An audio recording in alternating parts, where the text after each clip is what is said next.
So hello everybody, today I'm going to do a little bit of a review of the second outing of my group into the Mittelreichkampagne. And I'm just checking my microphone because that one seems to be a little bit off.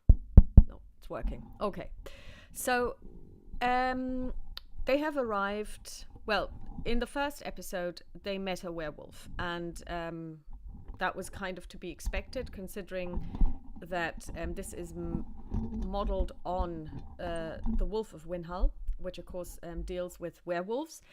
And they were actually able to dispatch it quite handily. So they survived.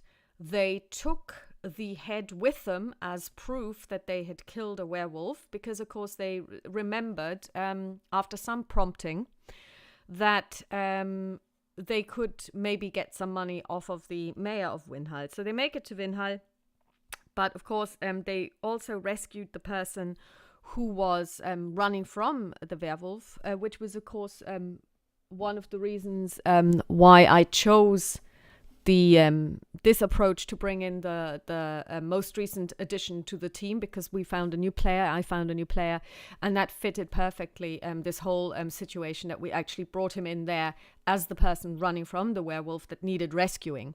So they arrived in Winhal. They didn't get an appointment with the mayor, because obviously the mayor is a very busy man, and he will not just listen to people, like blow-ins, even if they throw the head of a werewolf at the feet of his scribe. That may have been quite a stupid idea, because obviously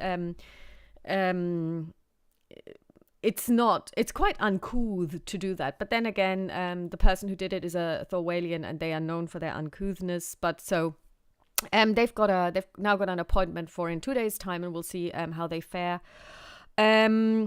But they also went to the inn to book some rooms, and as they were sitting there, they met Dorcas Wallraben, who is a miller from Tromberg, which is in Austria, so north of the Tommel. It's a different country. And he has been a little bit in his cups already, and he's telling tall tales about how he met his dead grandmother in the woods with her rolling pin, and she was, coming towards him, and she was definitely dead, because he saw her dead and buried, and there she is, risen from the grave with her rolling pin, threatening him, just like she did in life. And so they talk to him a little more, and they feel that he's actually quite credible. I mean, he may be drunk while he's telling the story, but, there is something more to this. And as they're sitting there, the door is thrown open. It's now after sundown. It's probably around, because this is in October, and in the northern parts of the country, or of the continent.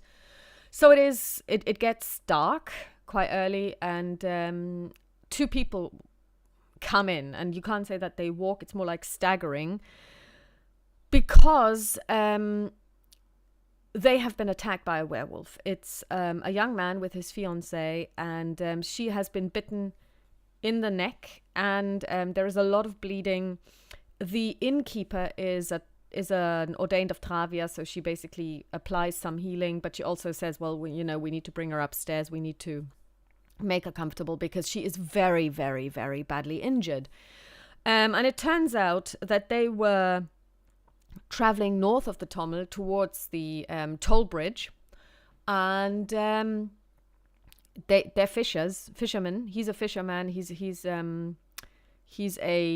son of a fisherman, I should say, and they were traveling to Winhal to sell their fish when they were attacked by what he described as a huge monster. He didn't get a clear view of it, and of course he was completely, in shock. So he can't really say much, but the PCs have decided that it must have been a werewolf as well, which puts the number of werewolves at least 2.